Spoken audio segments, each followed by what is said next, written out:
Hi, today I'm looking at what I think is one of the most underrated solos that there's ever been, really. It's one of my favourite guitar solos, has been for years. In 30 years of teaching, I think I've been asked to show people this solo 3 times, maybe 2 or 3 times.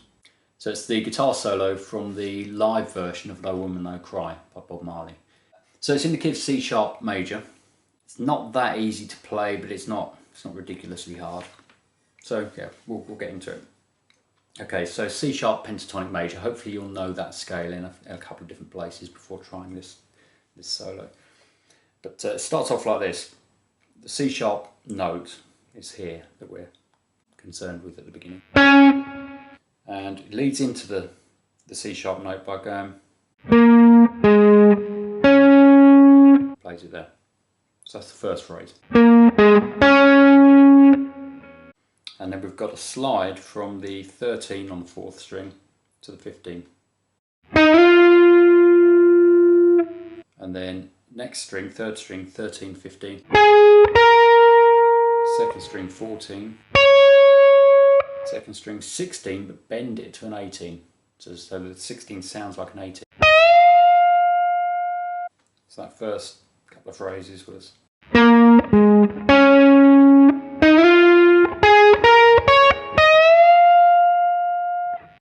And the next phrase, 14 on the 1st string and 16 on the 1st string, but use your little finger for the 16. Because then we need to get this 16 on the 2nd string with this 3rd finger and bend that. And play the 14 on the 2nd string. So that's.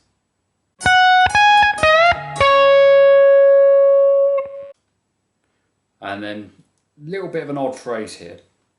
He plays the 15 on the 3rd string and then the 13 and then a 15 on the 4th.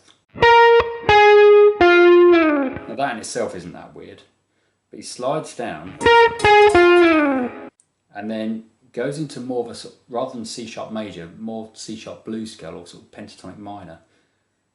Slides into this 9th fret note on the 3rd string, bends it a little bit, and then plays the 11. It's hard to make that sound the way it did on the record. And then he plays a 9 on the 2nd string. So if I put that together with the part that just came before it, it's this.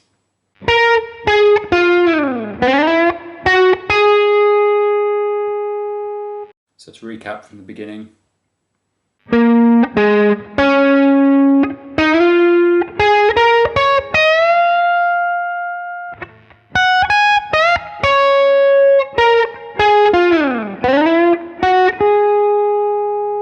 And then we stay where we are here, flatten that 1st finger down, so you're over these 2 strings at 9th fret. Play the 1st string, and then play both together and hammer on to an 11 just on the 2nd string, so the 9 rings on the 1st string. And then play the 2nd string, the 9, hammer on and pull off to 11. And play an 11 on the 3rd string. 9 on the 2nd string. So that was. And then we stay in that position, play the 2 9s again and hammer onto the 11 again. And then a lovely little phrase here where we play an 11 on the 4th string and go to some higher notes, but keep coming back to that one. I'll just play this series of notes slowly so you can see what it is.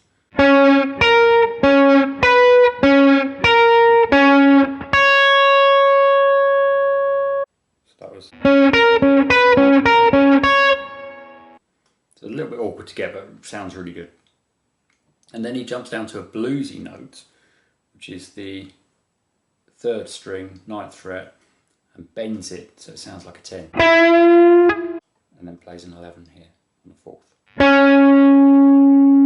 So with that little phrase there, it was.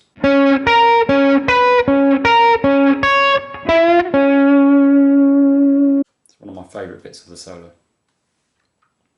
And still in this position, go to the 5th string, 11, Play that twice, and then play it once more and slide to 13. And then 4th string 11, 5th string 13,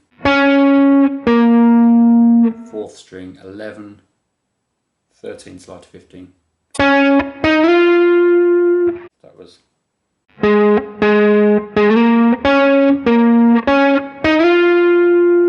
So we're back in this pentatonic major scale. And then we go to the 3rd string, 13, 15, 13. 2nd string, 14, 16, 14, 14. So those two phrases together.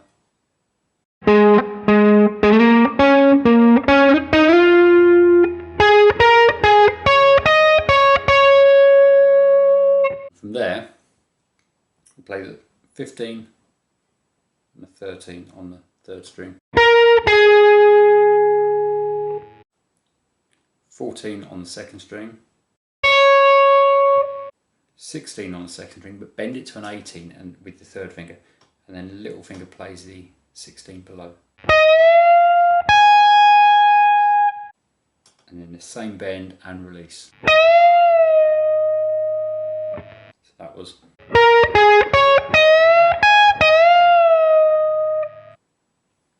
And then a change of position here. Put a little finger on this 14 on the 2nd string. You play that note once, and then you add this finger on the 13 on the 3rd string, and you bend that string, but play this at the same time without bending it, and then let the bend down. So it's.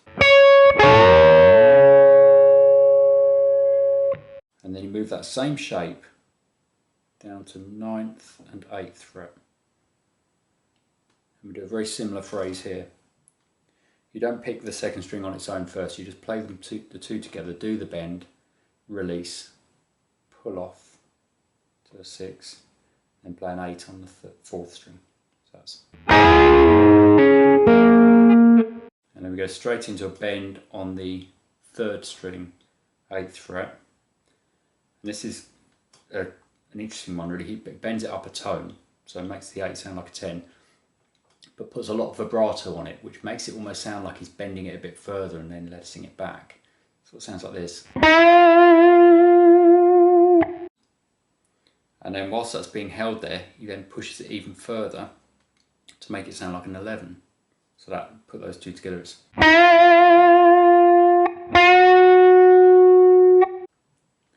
And then a normal bend, same note, the 8 on the 3rd string, bend to sound like a 10, let it down to the 8 again, pull off to a 6. Then play an 8 on the 4th, 6 on the 3rd.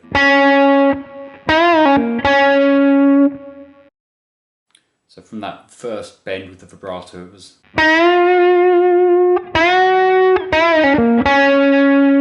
And then straight into another really nice bluesy phrase, which is something you might have played before this. We bend the 3rd string, 8th fret again, just towards the 10. And after we've done that, play the 2nd string 6, 1st string 6. Now that's a phrase that's in almost every blues solo ever. And then you play a 9, pull off to 6, 2nd string. 3rd string 8, 2nd string 6, 3rd string 6. So put that together. It's.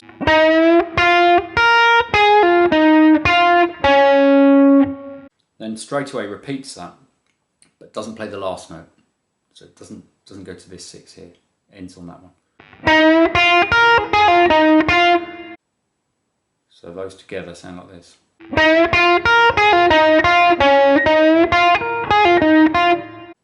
And straight into this next run, which is middle 2 strings, 6, flatten this finger over both. Play those 2 strings and hammer on just to the 4th string, so the 6 on the 3rd string's ringing. Then you play the 2 6s again without the hammer on. 3rd finger goes here on the 5th string, 8, slide to 6. 4 on the 5th string. 6th string, 6, 4. Then we go back up the scale, we'll go across to the 4 on the 5th string. Play that. Play the 6 on the 5th string. Slide to an 8. So that was.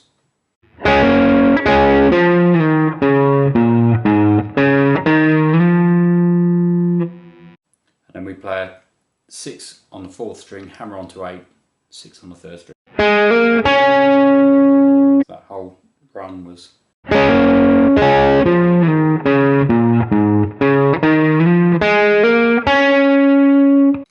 then straight into the next phrase, which is you've landed here on this 6. You flatten that down so you're over these 2 strings. Doesn't matter if it touches that one or not. Play the 3rd and 2nd strings together, the 2 6s. Hammer onto a 7 on the 2nd string. Keep your 1st finger where it is. Take this one away. Play the 2nd string, the 6, and hammer on and pull off to that 7. And then 8 on the 3rd string. 6 on the 2nd, 6 on the 3rd. And then cover the middle 2 strings on the 6.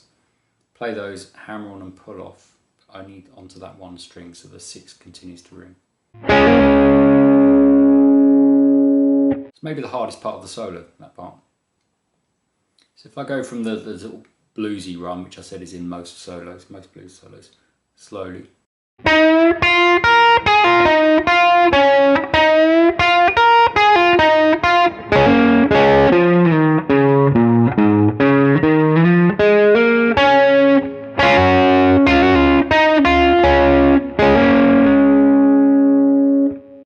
Straight into the next phrase. So this solo is just lots of phrases that flow into each other. It's quite a tricky one to string together.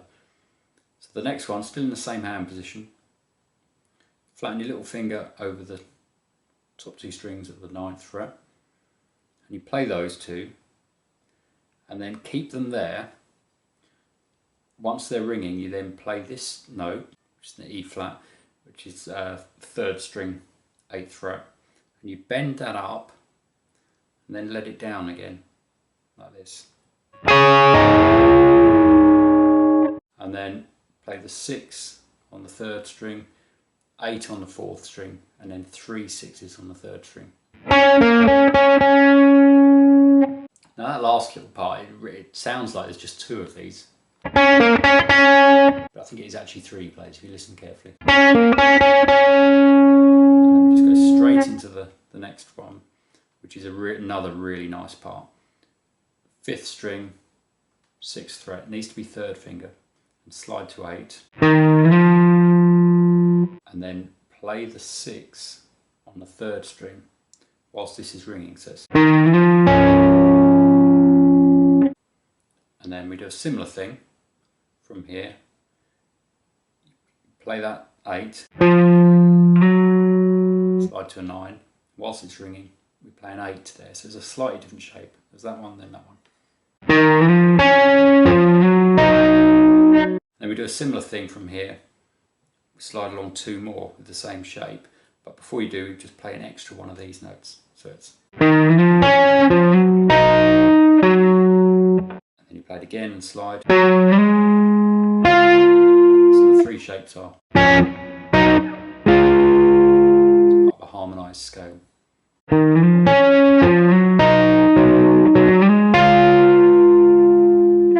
Then we go to the 9th fret. This is where we were playing earlier. Covering both of those 2 strings. And he plays them both, hammers on just to the 2nd string like we did earlier. And pull off. It's not too quick, that pull off, it's slightly delayed.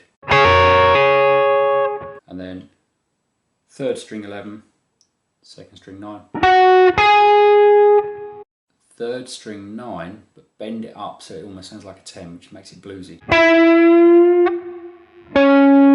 now on the 4th string. So that was.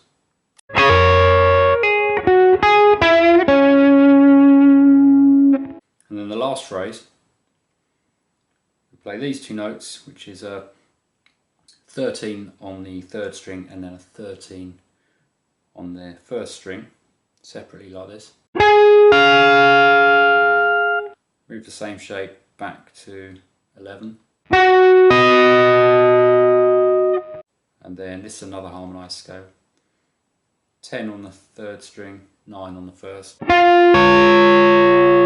Perfect little ending. Just to finish it off, he then just plays this again, which is the 2 9s on the 1st and 2nd strings. Hammer on and pull off just to the 2nd string, 11. Just to sort of finish it off. So that's the whole solo. Quite tricky to string it all together, but such a brilliant one. It's well worth practicing and trying to master. It's nothing too technical in it, but it's just making it flow like he did originally, I think is quite difficult. Now I'd imagine it was improvised. It sounds improvised. So yeah, lovely solo to do. If you like this, then please subscribe, click the like button, and suggest any others that you want to see lessons on below. Okay, thanks. Bye.